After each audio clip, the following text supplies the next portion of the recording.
How's it going, everyone? My name is Jackson Shubb. I am a sophomore here studying economics, and I wanted to focus on the rookie wall, which you might not know what that is, but we're going to dive into it right now. So, what is the rookie wall?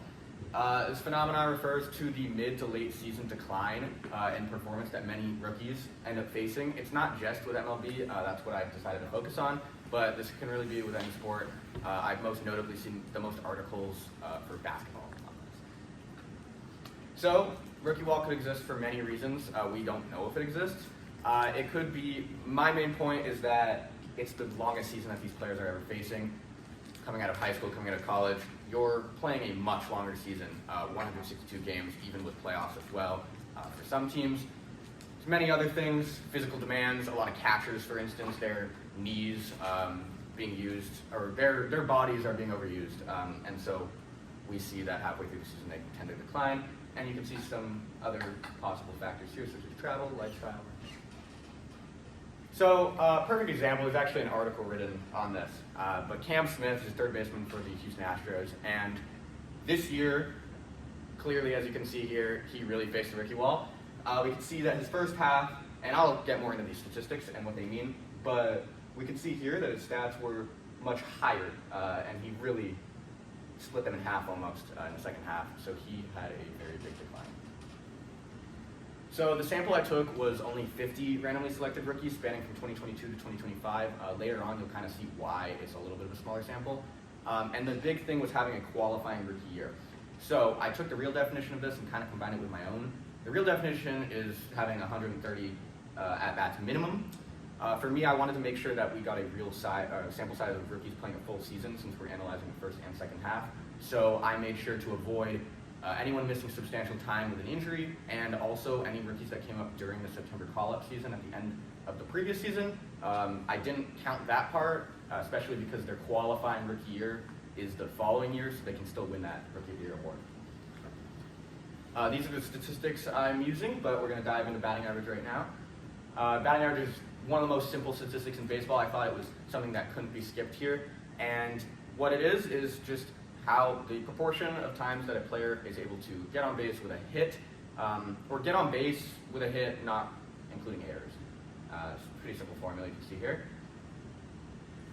So with my data, from those 50 rookies, we have clearly a small increase in batting average from the first to second half with around a 2.5% change. They're really sitting around that league average of, this isn't just rookies, the league averages, they're all players, and that's only from 2025 here. But we can see they're right around there. And we have a data point here showing that they're kind of all trending around that same performance from first to second half. And this graph really shows that the rookie wall phenomenon was kind of different through years. Didn't exist much in 2022.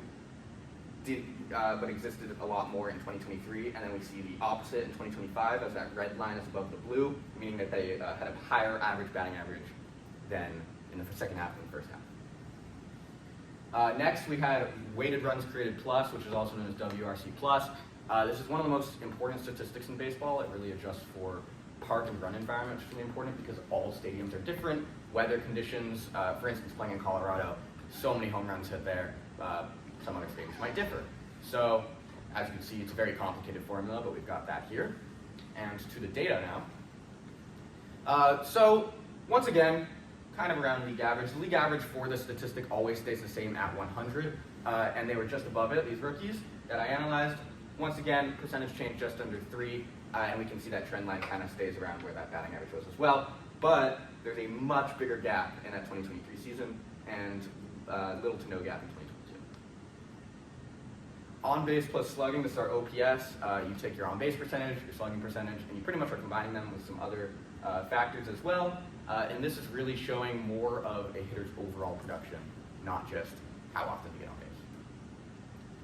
base. So for that OPS, not much of a change, but it did go up a little bit. These players increased by about 1.5% on that statistic.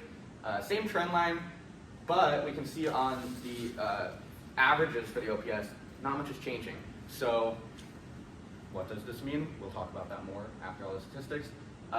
Next we have WOBA, which is our weighted on base average. This is the most intricate statistic by far. I don't have this formula memorized, I never will, but it definitely shows a hitter's overall contribution to their team. Also kind of adjust for parks or student stadiums, but definitely team contribution is the most helpful with this one. And so we can see here, same kind of deal, not much of a percentage change, it just goes up a little bit, but that still goes against what the rookie wall claims to be doing.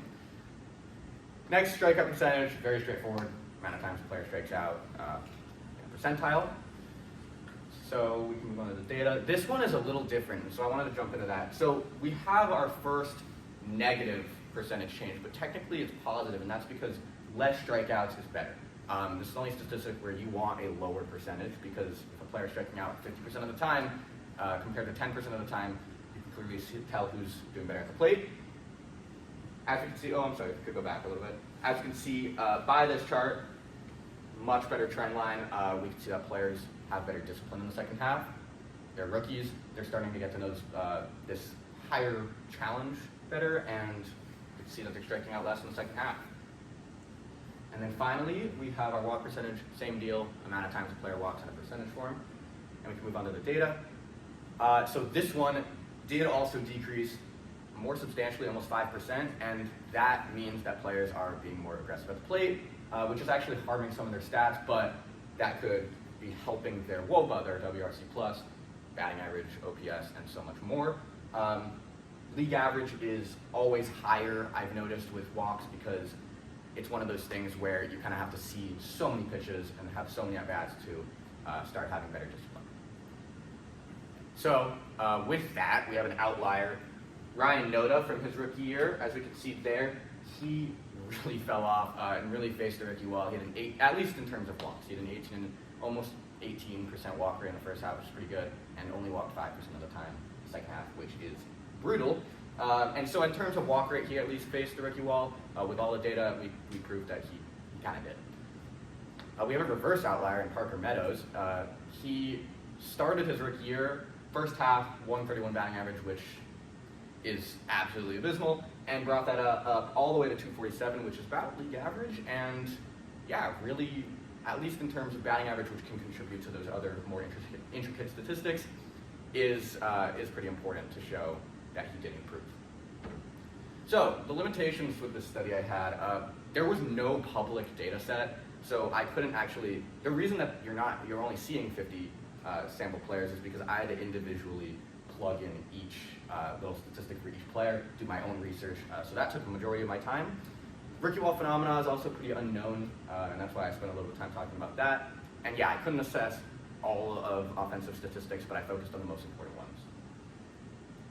So overall, we found that the rookie wall does not exist, but of course it didn't seem too substantial. It kind of stayed at that middle ground. And this is kind of a picture of some of my data. Rookie players tended to keep a normal trend from the first to second half. There wasn't much change, but when there was, it was positive. And so if I had a bigger sample size, I do think that this could have gone one or two ways. I think it could have we could have seen them like either big on one side where they are improving or falling off a lot, or it could have stayed at this where it's kind of middle ground. All right, thank you very much. And if there's any questions.